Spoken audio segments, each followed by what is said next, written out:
राम राम बंधु और भगिनी, आप सभी का स्वागत है। आज हम बात करेंगे बहुत ही सुंदर और एक उपयोगी विषय के ऊपर।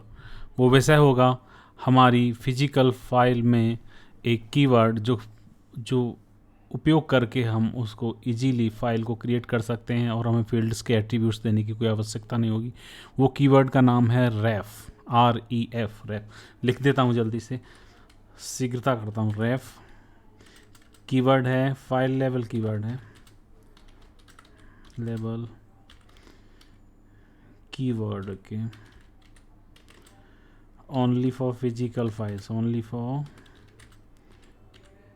Physical files in is 400। Okay, इसके विषय में हम आज बात करेंगे। उससे पूर्व एक वैधानिक चेतावनी आप सभी लोगों के लिए कि आपको मेरी बात से पूर्ण या आंशिक रूप से कभी भी सहमत होने की आवश्यकता नहीं है।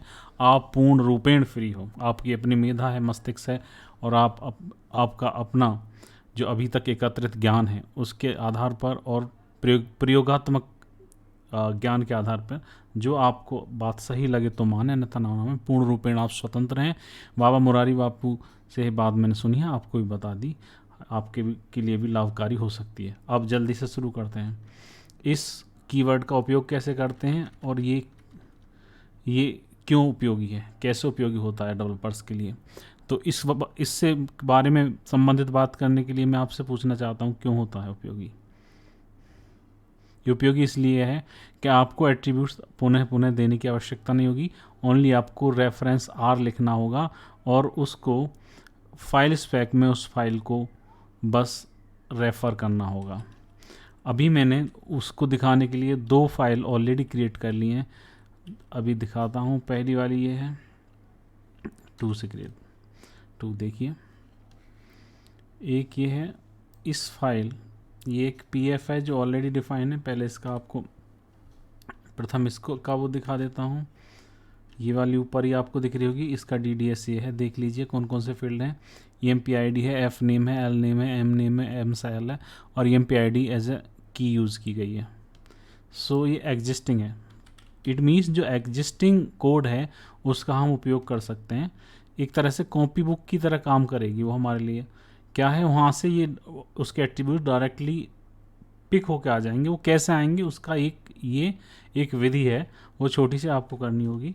ये आ जाते हैं। अब मैंने जो बनाई है रेफ का उपयोग करके, जो रेफ कीवर्ड है वो फाइल लेवल का है। फाइल लेवल का कैसे, जो सबसे ऊपर जो रिकॉर्ड फॉर्मेट लेवल से ऊपर आता है, ये पूरी फाइल पे इसका इफेक्ट होगा रेफ का।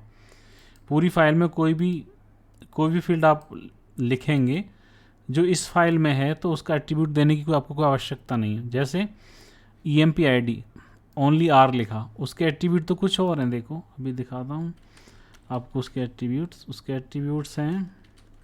उसकी लेंथ है 12P, लेकिन हाँ मैंने नहीं दी, तो 12P लेंथ कहाँ से आ गई। Work with member PDM। Okay, just give me 1 minute. आप सभी होशियार हैं, सब कुछ जानते हैं लेकिन फिर भी होशियार होना बहुत अच्छी बात है, लेकिन हो का बहुत जतन करना, क्योंकि हो हटते ही श्यार बनते 1 सेकंड नहीं लगेगी। श्यार मतलब गीदड़ बन सकते हो किसी भी क्षण। बस हो के कारण गीदड़ होशियार हो जाता है, तो हो का जतन करना आवश्यक है। आप होशियार हैं, सब जानते हैं। तो देखिए यहाँ पे ये रेफ कीवर्ड उपयोग करके मैंने उसको फाइल बता दी, ये वाली EMP-FMT1। इस फाइल में के जो भी कॉलम डिफाइन है, यदि कोई कॉलम उस फाइल के भीतर से उपयोग करता हूँ तो उनके एट्रीब्यूट लेंथ वगैरह अपने आप पिक होके आ जाएगी, और कॉल हेडर भी। लेकिन एक्सप्लिसिटली भी आप कोई कॉल हेडर देना चाहते हैं, कॉलम हेडर टेक्स्ट, तो वो भी दे सकते हैं। उसके लिए भी सुविधा है, आप पूर्ण रूपेण स्वतंत्र हैं। यदि अभी एक देखते हैं, आप बोलोगे भाई जो फील्ड उस EMP जो हमने रेफ में दिए रेफरेंस फाइल के रूप में उसमें नहीं है, तो क्या तो कुछ नहीं करना, फिर तुम अपना बस का खटिया डाल के सो जाओ। तो क्या, उसका भी उपाय है। यदि वो फील्ड उस रेफ फाइल में नहीं है तो आप दूसरी रेफ फाइल भी दे सकते हैं, कहीं दूसरी में भी होगा, यहाँ पे दे सकते हैं। और दूसरी रेफ फाइल इसके नीचे ही जस्ट या इसमें ही दे सकते हैं रेफ दूसरी। नहीं भी है तो देखो क्या करोगे, नहीं है तो यदि और किसी फाइल में नहीं है तो आप यहाँ पे क्या कर सकते हैं, जैसे फॉर एग्जांपल मैं कोई ऐसा फील्ड लेता हूँ your name, your N M, जो इस फाइल में नहीं है तो F4 करता हूँ और उसके एट्रीब्यूट मुझे देने होंगे। योर नेम, फर्स्ट नेम है जैसे 30 और टाइप ए करेक्टर होता है, अगर करेक्टर है तो आप उसे छोड़ भी सकते हैं, कोई प्रॉब्लम नहीं है। तो देखो योर नेम इस फाइल के भीतर नहीं है लेकिन मैंने यहाँ पे दिया तो उसके मुझे एट्रीब्यूट देने पड़े। अब आपको थोड़ा आपको ज़्यादा समझ आ रहा होगा, ज़्यादा आपके लिए आसान होगा समझना कि रेफ जो कीवर्ड है उसके भीतर फाइल देने का क्या आवश्यकता थी, क्या उपयोग है। यहाँ पे आपको पुनः उनकी लेंथ वगैरह के बारे में वो नहीं करना पड़ेगा, कोई चिंता नहीं करनी पड़ेगी। एक्चुअली होता क्या है कि जब हम रियल एनवायरनमेंट में, जब एक्चुअल प्रोजेक्ट में काम करते हैं, वहाँ पे तो कितनी सारी फाइल्स होती हैं, एक प्रोजेक्ट में हज़ारों फाइल्स होती हैं और वो हज़ारों फाइल, कुछ कॉलम्स ऐसे होते हैं कि उनमें से 1000 फाइलों में से 100 फाइलों में उस कॉलम को उपयोग किया गया होगा। तो जब भी आप नई फाइल आप बनाएंगे तो उसका आपको लेंथ देनी पड़ेगी, तो सोचना पड़ेगा। यदि आज आप डेवलपर उस टीम में हो, 5 साल बाद 10 साल बाद आप नहीं, कोई नया आएगा और कोई नई फाइल बनाने की आवश्यकता होती है और वो क्रिएट करे फाइल और वो इधर उधर एट्रीब्यूट दे दे, तो इनकन्सिस्टेंसी हो जाएगी डेटा के भीतर। मीन्स था पहले योर नेम 30 का, उसने आके दे दिया 35 का या 20 का, तो ये प्रॉब्लम हो जाएगी ना। हर जगह एक जैसा होना चाहिए, इसीलिए हम क्या बनाते हैं, इसको बोलते हैं सोर्स रेफरेंस फाइल करके बोलते हैं, वो बना लेते हैं। ज़्यादातर फील्ड, सब जो भी नया फील्ड ऐड करते हैं पहले उसके भीतर ऐड कर देते हैं, वहाँ पे उसके एट्रीब्यूट डिफाइन कर देते हैं और सोर्स रेफरेंस फाइल को यहाँ पर रेफ करके उपयोग कर लेते हैं और बस आर दे के रेफ़र करके उस फील्ड को यहाँ पे इस फाइल में डिफाइन कर देते हैं। सोर्स रेफरेंस फाइल के बारे में आपको मैं विस्तार से चर्चा करूँगा अब आप अपनी नेक्स्ट टू नेक्स्ट वीडियो कभी जल्दी करूँगा, 1-2 दिन में। अभी के लिए इतना देख लो। अभी इसको फाइल कर देता हूँ और अभी आप बोलोगे कर तो दिया, क्या क्रिएट तो कर, कंपाइल करके तो दिखाओ। ऐसा तो कोई भी दिखा सकता है, कोई बात नहीं, मैं ही दिखाऊंगा। आप प्रसन्नतापूर्वक केवल देखते रहें, अभी अपनी बुद्धि का उपयोग ना करें, देखने के पश्चात करें। क्रिएट करते हैं, क्रिएट हो गई और अभी इसके फील्ड भी देख लेते हैं। आप बोलोगे भाई उस पीएफ में तो डेटा था, इसमें क्या इसका डेटा भी इसके भीतर आ जाएगा? नहीं, ओनली डेटा नहीं आएगा, केवल उसके फील्ड की लेंथ यहाँ पर रेफर होती है। Select star from this file. उससे पहले मैं लाइब्रेरी भी दे देता हूँ, किसी कन्फ्यूजन ना हो। यहाँ पे लाइब्रेरी देने के लिए वो नहीं देना पड़ता, क्या बोलते हैं उसको, बैक स्लैश नहीं देना पड़ता, यहाँ पे डॉट लगाना पड़ता है स्केल में। देख लेते हैं भैया क्या फ़ाइल बनी। फ़ाइल बन गई, इसमें ये पहले आईडी है, देखो मैंने वहाँ पे कॉल हेडर ये दिया था तो आ गया, एफ नेम है और ये है। अपने आप भी दे सकते हैं, नहीं तो जो है वही रह जाएगा, ठीक है। और योर नेम करके दिया था तो देखो 30 का आ रहा है, एफ नेम 30 का है, एम्प्लॉय आईडी 12P है, 12 है, तो अपने आप आ गया।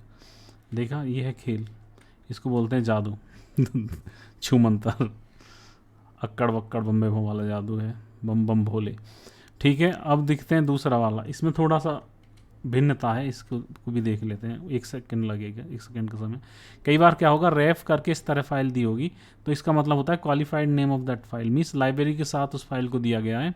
तो जब ये कंपाइल होगी हमारी फाइल, तो सिस्टम इस फाइल के लिए लाइब्रेरी लिस्ट में से सर्च, जो एक लाइब्रेरी लिस्ट में जो सर्च वो होता है, एक हायरार्की होती है, उसमें उसको नहीं ढूंढेगा, सीधा इस लाइब्रेरी के भीतर जाके सीधा उठा लेगा, इसके यहाँ से देखेगा किसके फील्ड का क्या एट्रीब्यूट है और वहाँ पे ले लेगा। और मैंने इसमें की भी डिफ़ाइन की है, जो ये वाली यहाँ पे हो गई है, और आप भी कर सकते हैं इसी तरह। और इसको भी आप बोलोगे कंपाइल तो करके दिखा दे भाई, कंपाइल करके भी दिखाता हूँ, कोई प्रॉब्लम नहीं है, मैं ही दिखाऊँगा। आप प्रसन्नतापूर्वक बस श्रवण करते रहें, यही आपका एक बहुत बड़ा की कृतज्ञता होगी, ये ऋण होगा आपका हम पर। देखिए अब ये देखो, सेलेक्ट स्टार फ्रॉम, क्या ऋण होगा ऋण कोई नहीं है, बस आप देखो, यही बहुत है। देखो EMP ID और देखो क्रिएट हो गई, कोई प्रॉब्लम नहीं है। सो अब आपको क्लियर होगा कि रेफ का उपयोग क्या है। रेफ मीन्स रेफर, रेफरेंस, जो रेफ कीवर्ड है for logical files eight which can defined on file level, वो मेनली उसका उपयोग यही है कि बार बार आपको लेंथ वगैरह और उसका क्या टाइप है फील्ड का देना ना पड़े।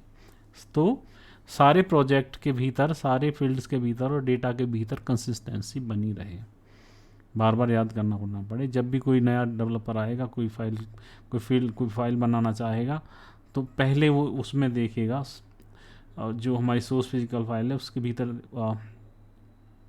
सोर्स रेफरेंस फाइल करके होती है, उसके भीतर देखेगा, उसमें नहीं मिलेगा तो अन्यथा जब ऐड करेगा पहले वहाँ करेगा, फिर वहाँ से रेफ़र करेगा। तो आज के लिए इतना ही।